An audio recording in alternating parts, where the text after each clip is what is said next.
Comment tu as choisi ton église? Comment j'ai choisi mon église déjà? Alors ça, c'est une longue histoire. Ah ouais, c'est une longue histoire. Parce qu'en Préparer les pop-corn. Ouais, préparer le popcorn, le thé, je sais pas, tout ce que vous voulez. En fait, le truc, c'est que moi, j'ai toujours... Déjà, bon, je suis congolaise, vous savez que je suis congolaise. Mes parents m'ont toujours emmenée dans les églises congolaises. Et moi, je suis quelqu'un, je déteste les trucs communautaires. Genre où il n'y a que des Congolais, on reste qu'entre Congolais. À un moment donné, t'as une overdose, vous voyez. Et du coup, bah, moi, j'ai toujours grandi dans ça, en fait. Et du coup, quand j'avais 13 ans, mon grand frère, il était assez grand.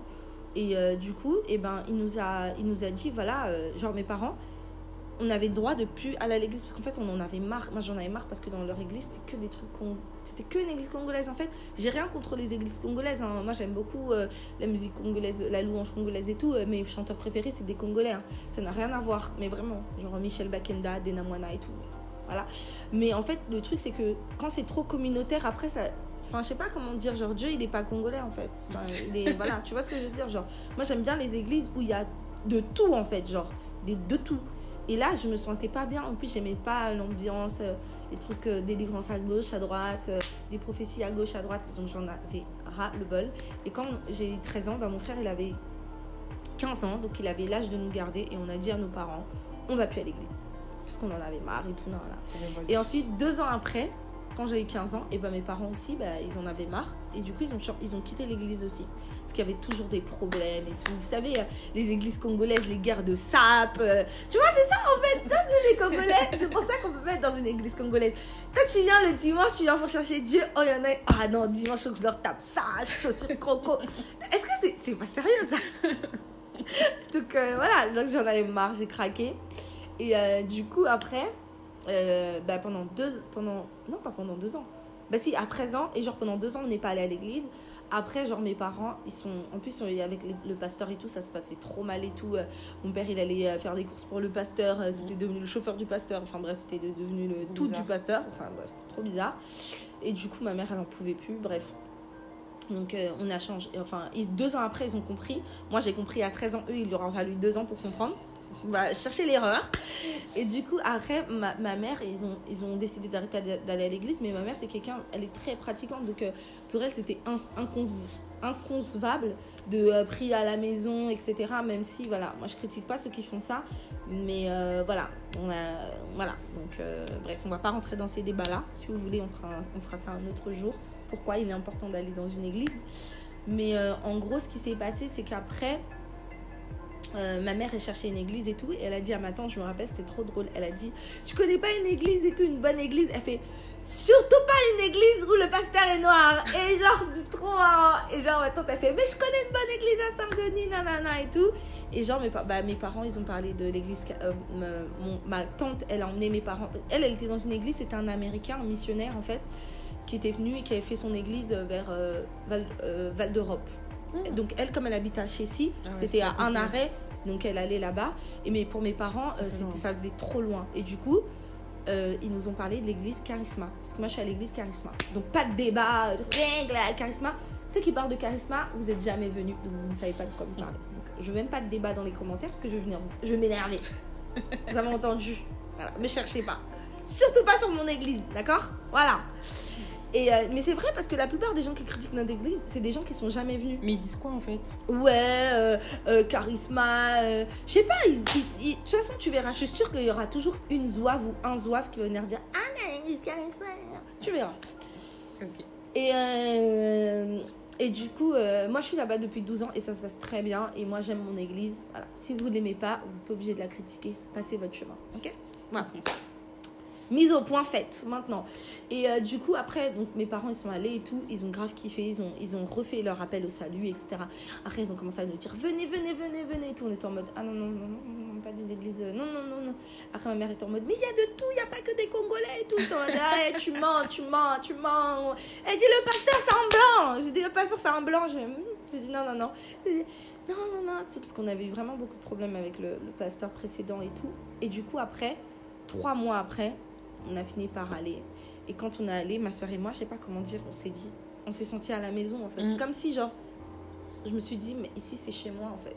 Et du coup, quand mes pieds ils sont posés à l'église, 12 ans après, je suis toujours là, quoi. Je suis pas partie. Je suis pas partie et voilà. Après, j'ai pas de critères, mais une église, elle doit être fondée sur la parole. On choisit pas une église par rapport à nos sentiments. On choisit une église par rapport à la parole. Si elle suit la parole, c'est tout. Du coup, moi, comme je vous ai dit, j'ai accepté Jésus en décembre 2017. En plus, je me suis trompée. Non, 2016. 2016. Ouais, c'est 2016. Tu venais de me marier. Ouais. Et du coup, moi, en fait, je suis une personne, j'ai besoin de... en fait, quand je découvre quelque chose, j'ai besoin d'en savoir plus. Et j'avais besoin d'aller dans une église où je savais qu'on allait m'apporter cette connaissance que je cherche, en fait. Et du coup, Glodia m'avait parlé de Charisma au début. J'y étais allée et j'avais déjà... La première fois que j'y suis allée, j'avais été hyper impressionnée. C'est là genre, il y a plein de monde. Ouais, et en plus, je suis arrivée à une période où tout le monde était en jeûne. Donc c'est une période où les gens, ils ont encore plus la soif. Ah ouais, c'est un vendredi soir. Ouais. Mais j'y suis allée tout au long du mois de janvier. Les gens, ils avaient encore plus la soif. Et moi, c'était vraiment la première fois que je voyais des gens qui étaient en feu pour Jésus. Mais vraiment, quand je vous dis en feu, c'est-à-dire que les gens, ils sautaient, ils dansaient. Et puis, quand il y avait la période Le moment de prière, les gens, c'était vraiment... Tu sentais qu'ils venaient pour Dieu, quoi. Et j'avais vraiment apprécié. Et du coup, j'y suis allée parce qu'il y avait aussi les cours qui sont très bien. C'est les cours de fondement, c'est ça? Ouais, c'est les cours de fondement.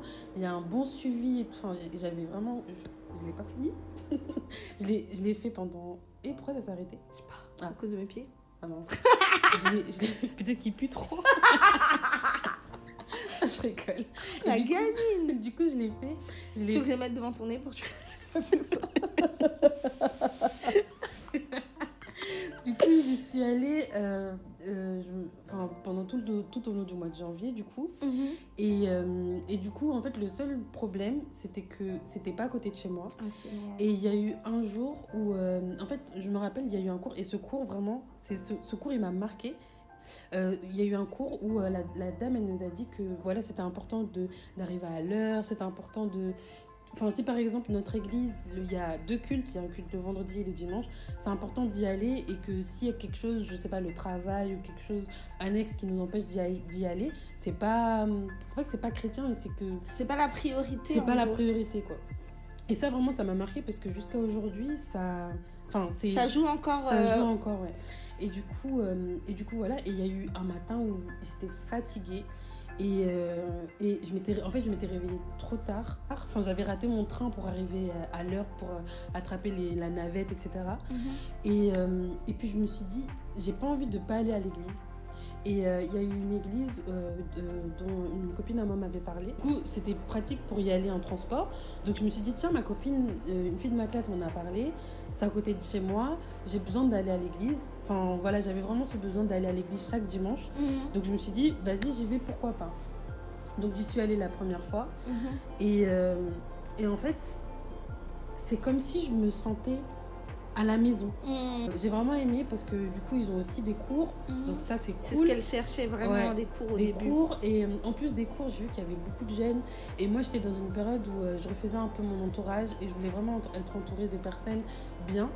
Et je me disais que c'est trop bien s'il y a des jeunes, je pourrais me rapprocher d'eux aussi, vu qu'on est dans la même église, on pense un peu les mêmes choses. Donc je me suis dit que voilà, ça représentait un peu tout ce que je voulais. Et voilà, et là j'ai rencontré plein de gens super et c'est trop cool. Toujours dans le thème de l'église, qu'est-ce que tu apprécies le plus dans ton église? Alors, ce que j'apprécie le plus dans mon église, c'est les gens de mon église, genre dans le sens où... Ils sont dévoués, en fait, ils sont passionnés, ils aiment le Seigneur. Après, comme dans toutes les églises, tout le monde n'est pas parfait, mais c'est comme dans tout, en fait. Dans un travail, tu vas grave kiffer ton travail, tu vas grave kiffer tes collègues, mais il y en a toujours. C'est ça, en fait. Et bien sûr, mon berger, la base, mon pasteur, je l'aime trop. J'aime trop mon pasteur parce qu'il est radical. Moi je suis quelqu'un, vous me voyez sur ma chaîne, mais je suis très radical, avec Dieu, je blague pas. Mais il y a un truc avec lequel je blague pas, c'est avec Dieu. Et en fait, c'est mon pasteur qui nous inculque ça, tu vois. Et c'est quelqu'un qui est très sérieux, qui est très... j'aime trop mon pasteur, mais je l'aime trop. Et j'aime trop les gens de mon église parce que ils sont... Nous, on nous dit, levez-vous, je sais pas moi, demain, il y a ça à faire. Les gens, ils vont venir, ils vont faire, ils sont dévoués, ils ont le cœur pour, vous voyez. Et c'est pas juste des chrétiens du dimanche. Le lundi, ils vivent l'église mardi, mercredi, jeudi, vendredi. De toute façon, toi, tu sais, toutes les activités qu'on a, c'est toute la semaine, l'église. C'est pas que le dimanche, l'église. Et c'est ça que j'aime, en fait, l'implication, en fait. Et c'est ça que moi, je cherchais aussi. Une église où je puisse m'impliquer, pas un truc où seulement je viens le dimanche, mais personne sent. Juste pour que je sois un numéro de plus, un chiffre de plus. Mais tu sens que t'es pas un chiffre de plus et qu'on fait toujours le pas de plus pour les gens. On fait toujours le pas de plus pour te pousser, en fait. Il y a plein de gens dans mon église, que ça soit professionnellement, dans ta vie professionnelle, comme dans ta vie privée, comme dans tout, en fait. L'église, elle englobe tout. Et il y a des gens dans mon église, ils sont arrivés... il y a un monsieur, par exemple, il est arrivé, c'est un SDF. Et aujourd'hui, il est propriétaire d'au moins 6 maisons. Oh, ah ouais. Ça, c'est un témoignage. Mais je te dis, mais 6 maisons. Genre, il a grave des maisons et tout. Il a grave des maisons. En fait, c'est qu'on fait de toi quelque chose. T'arrives, tu peux arriver paumé, mais il y a toujours des gens qui vont être derrière toi, qui vont te motiver et il y aura toujours un résultat, en fait. Et c'est ça que j'aime, en fait. C'est qu'on aime les gens et on va t'entourer. Tu te sens entouré, en fait. Aussi, moi, je trouve que c'est également la même chose. Genre, j'apprécie beaucoup les personnes qui sont dans mon église. La même chose que Glody, je trouve que tout le monde est très impliqué. Et ce que j'aime le plus aussi dans mon église, c'est qu'il y a un réel suivi. C'est-à-dire qu'il y a des églises où tu acceptes Jésus et puis voilà, on te laisse papillonner, tu es juste une personne de plus. Nous, il y a vraiment un suivi, c'est-à-dire qu'à partir du moment... Après, on te laisse le choix, on ne t'impose pas.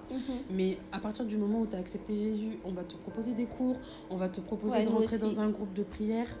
On va te dire que voilà, dans la semaine, il y a différentes types de réunions. Il y a les études bibliques le mardi, il y a le culte de prière le vendredi, il y a le culte du dimanche il y a le culte du dimanche les dimanches, il y a des événements le samedi. Enfin, on va vraiment t'expliquer comment ça se passe la vie à l'église. Et je trouve qu'il y a un bon suivi, ça je trouve que c'est hyper important. Et même les cours qu'on fait en soi, ils sont importants, mais en fait ça t'impacte dans ta vie. Et enfin, ça j'apprécie beaucoup déjà. J'apprécie aussi beaucoup, ce que j'apprécie beaucoup dans mon église aussi, c'est qu'il y a beaucoup de jeunes. Il y a beaucoup de jeunes et en plus qu'il y ait beaucoup de jeunes, c'est que notre pasteur, en fait, il nous fait énormément confiance. Bon, ça va rejoindre un peu la question que je vais te poser après, mais moi, je sers dans le service communication de mon église et mon pasteur nous fait énormément confiance. Enfin, je trouve que c'est rare des églises où le pasteur te fait confiance, à partir du moment où il te fait confiance, ça veut dire qu'il sait que vous faites quelque chose de bien. Et on est tous jeunes, bon, il y a des adultes, je suis une adulte maintenant aussi, mais il y a des gens qui sont beaucoup plus âgés que moi aussi, qui sont là, mais globalement, on a tous environ la vingtaine, il y en a qui ont 16 ans et tout, le pasteur, il nous fait confiance, on a un peu la main... Enfin, après, on fait pas n'importe quoi, on est tous très impliqués et ça fait qu'on fait vraiment de grandes choses. Je sais pas si vous connaissez l'événement Cogéraf, mais c'est un événement qui a fait vraiment beaucoup. Il y a eu vraiment énormément de monde. Si jamais vous ne connaissez pas, je vous mettrai un peu les infos dans la barre d'infos. Ne vous inquiétez pas, il y aura une nouvelle session en 2019. Et nous aussi, ouais, toi tu fais la pub de mes événements. Ouais, nous aussi on a des événements. Vous savez ce qu'on va faire? On va mettre les Instagram des églises de nos églises, nos Instagram et genre nos événements et tout, pour que si ça vous intéresse d'aller, si vous habitez plus vers chez Mounia ou si vous habitez plus vers chez nous. Et d'ailleurs, si vous voulez, je sais pas moi, si vous voulez par exemple qu'on se voit un dimanche pour qu'on aille ensemble dans ton église ou dans mon église, mettez-nous en commentaire ou bien venez dans nos Instagram privés, on en parle, on se rencontre et on va ensemble. C'est bien aussi ça. Aux événements, Et je trouve ça important aussi, une église qui est active, qui fait des événements, parce que, je sais pas, je trouve que c'est... Mais c'est ça qui attire le monde. Je trouve ça intéressant parce que ça te permet de voir autre chose que le culte. En plus, souvent, ils font venir des gens de l'extérieur. Ça t'impacte dans ta vie. Enfin, par exemple, moi, dans mon église, ils font aussi... désolée, je fais encore de la pub, mais ils font aussi pas des cultes, mais on va dire des cultes spéciaux pour les femmes. Donc ça t'explique comment être une femme. Donc là, par exemple, le dernier événement qu'il y a eu, c'était sur l'entretien intérieur et extérieur, sur la beauté intérieure et extérieure. Donc ok, il y a le côté physique, mais il y avait aussi le côté spirituel. Donc il y a eu un culte. À la fin, il y a eu un expert capillaire qui donnait des conseils pour les cheveux. Donc c'est vrai que ça a pas de rapport avec la Bible, mais c'est important de prendre soin de soi. Donc il y a plein de trucs super intéressants comme ça. Donc ça, j'aime bien. C'est bien. Et donc ça rejoint un peu la question que je vais te poser maintenant. C'est est-ce que tu sers du coup dans ton église? Pourquoi tu sers et pourquoi tout le monde devrait servir? Enfin, c'est pas ça que je vais dire, mais commence pas à me rentrer dans des trucs, parce que moi je vais commencer à prêcher là, je vais commencer à vous sortir des versets et tout. Bah, Bon, c'est ça qu'on on n'est pas là pour ça, non, on n'est pas là pour preach. Parce que moi, quand je Dans commence une à autre preach, vidéo. je ne vais pas finir. Mais si vous voulez qu'on vous fasse, si vous avez d'autres questions et que ça vous intéresse, eh ben, vous pouvez nous poser vos questions et on fera une session 2. Ouais. Ça serait cool. Mm. Alors, mais pourquoi moi, c'est toujours moi qui commence. Allez, toi, commence. S'il De te quoi? plaît. Pourquoi tu sers et tout? Alors pourquoi je sers Donc, quoi tu sers déjà? Alors oui, moi déjà je suis dans le service communication de mon église. Donc je m'occupe de la chaîne YouTube de mon église et j'aime beaucoup. En fait, parfois je me pose, je me dis, parce que je donne beaucoup de mon temps et de mon énergie dedans. Et parfois je me pose, je me dis, est-ce que je me verrais faire autre chose? Mais non, en fait je kiffe trop ce que je fais. Donc bon, on m'a dit que c'est parce que voilà, je suis là où je devais être. Donc je suis contente, je suis hyper épanouie. Et du coup voilà, je suis dans ce service-là. Pourquoi je sers? Parce que en fait, toujours dans les cours de disciple-là, dans les cours que j'ai eus au moment où j'ai accepté Jésus, on nous a dit que c'était important de...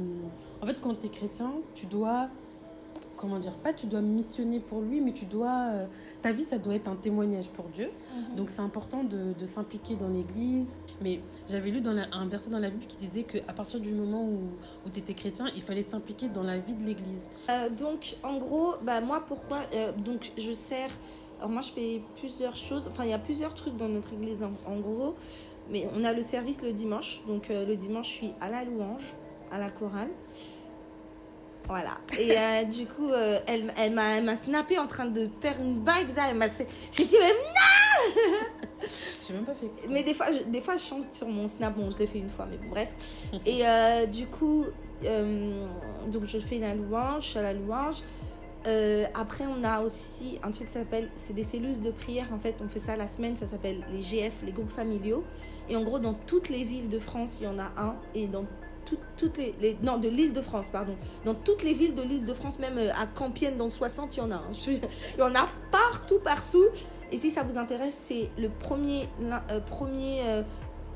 et troisième semaine du mois.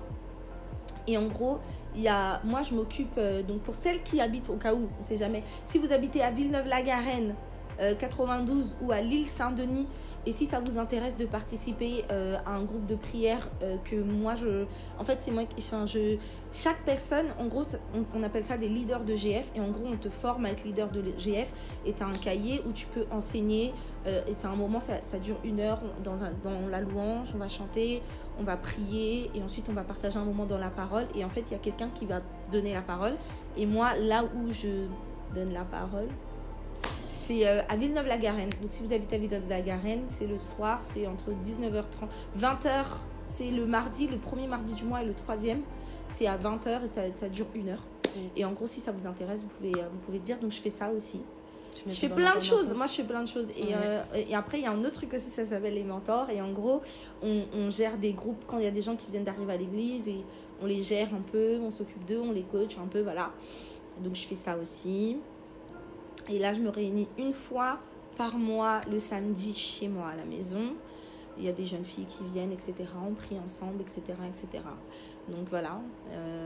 Et chacun a son groupe en fait. Et après, c'est à toi de faire ton groupe. Moi, j'ai un groupe, voilà, d'un certain nombre de personnes et dont je m'occupe.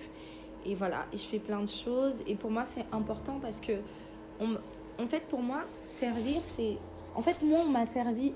Et à un moment donné, quand tu arrives à l'église, tu as 2 phases. Tu as la première phase où on te sert. Ça veut dire que tu arrives, comme elle disait, il y a des gens qui vont te donner le cours de discipulat. Il y a des gens qui vont te... Nous, ça s'appelle les cours de fondement. Tu as les cours de fondement, tu as les cours de membres. En fait, tu reçois. Mais à un moment donné, il faut donner, en fait. Mais toi-même, en fait, tu ressens le besoin de donner. Et en fait, c'est ça. Et en gros, l'église, c'est un membre de Christ. Et vous savez, c'est comme un corps. Et en fait, tu as le doigt, tu as l'œil, tu as les sourcils, tu as la bouche. Mais chacun, en fait, a sa fonction. Et en fait, c'est ça l'église, c'est que chacun puisse servir à sa fonction. Et quand tout le monde sert à sa fonction, eh ben, le corps avance. Vous voyez, comme Mounia, par exemple, elle fait des études dans la communication, pour elle, c'était logique de s'occuper de la com de son église. Et en fait, elle fait partie d'un membre important de l'église. Et grâce à elle, eh ben, le corps avance, en fait. Et chaque personne doit se mettre à sa place pour que le corps puisse avancer. Et plus tu es efficace, et ben plus dans ton corps, en fait, tu fais avancer l'œuvre de Dieu, en fait. Et donc, voilà. Et c'est pour ça que moi, j'ai voulu servir. Et j'ai voulu très vite servir quand j'arrive à l'église. Je veux faire quelque chose. J'avais envie, en fait. Ouais. Même moi. Et du coup, je me sens tellement, je me sens plus épanouie dans ce que je fais, genre dans mon église et tout, que dans mon travail ou quoi. Pour moi, c'est plus important. Genre, mes GF sont tellement, mes GF, les MD, ça s'appelle les MD, c'est tellement plus important que... Je disais toujours ça à ma collègue, je disais, mais moi, en fait, tu me vois comme ça, mais moi, j'ai une double vie, en fait. Tu vois, j'ai une double life. En fait, genre, ma vie, c'est pas le travail, en fait. Le travail, ça passe après. Et en fait, mon rêve, ce serait que je puisse travailler, même dans mon travail, que je puisse, tu vois, faire avancer le royaume, en fait. Genre, peu importe le travail, même en tant que, par exemple, nous, on a des experts comptables, ben, en tant qu'expert comptable, tu fais aussi avancer le royaume, en fait. Et mon but, ce serait que dans mon travail, que je puisse être mon propre patron pour pouvoir faire avancer, en fait, le royaume dans ce que je fais, en fait. Et parce que pour moi, ça prend... Dieu, c'est pas juste le dimanche, une partie de ma vie. En fait, ma semaine, c'est, voilà, je fais ma vie, mon travail, ma chaîne, et après, le dimanche, ah oui, je me rappelle que, ah oui, deuxième vie activée. C'est vrai que Dieu existe et que je dois aller à l'église. Non, en fait, moi, c'est ma vie, en fait. J'espère vraiment que ce tag aura pu vous édifier ou vous aurez pu apprendre à mieux nous connaître. Ouais. Parce que c'est vrai qu'on n'en a pas souvent parlé sur nos chaînes. Oui, jamais. Donc voilà, donc n'hésitez pas. Franchement, je pense qu'on va faire d'autres vidéos sur ce thème parce que franchement, j'ai trop kiffé. Ouais, grave. Ça m'a fait trop du bien. J'ai appris des choses et j'espère que vous aussi. Et si vous avez des questions, etc., surtout n'hésitez pas, vous pouvez nous poser toutes les questions. D'ailleurs, ça nous ferait plaisir que vous nous posiez plein de questions pour qu'on puisse après faire plusieurs thèmes, un peu sur ma chaîne et un peu sur sa chaîne aussi, parce que c'est important. Et en fait, c'est des sujets les plus importants de nos vies et c'est bizarre, on en a parlé, en fait. Et du coup, si vous avez des questions, même sur les réunions qu'on fait ou sur les réunions que Mouni a fait, voilà, n'hésitez pas à venir nous rejoindre sur nos Instagram ou bien à mettre des commentaires. On se fera un plaisir de vous répondre. Ouais, vraiment. Voilà. Donc voilà, on se dit à très vite. N'hésitez pas à aller voir la vidéo qu'on a fait sur la chaîne de Glody. Oui, d'ailleurs, on a fait une playlist gospel et on s'est trop amusé. C'était trop drôle. Vraiment, ouais. Et donc voilà. J'ai découvert plein de sons, excuse-moi. J'ai découvert plein de sons. J'ai découvert plein de sons et j'espère vraiment que vous allez pouvoir en découvrir plein d'autres. Il y avait vraiment plein de styles différents, mais c'était vraiment trop cool. Et c'était trop bien. Donc je vous invite à aller voir sa vidéo. Je vais la mettre sur ta tête. Cliquez sur sa tête et vous allez voir la vidéo qu'on a fait ensemble. Et en attendant, on se dit à très vite dans une prochaine vidéo. Allez du coup faire un tour sur sa chaîne. Allez vous abonner à la chaîne de Glody. Et je vous mettrai tous ses réseaux dans la barre d'infos. Et on vous fait plein de bisous et on vous dit à très vite. À très vite. Bye bye.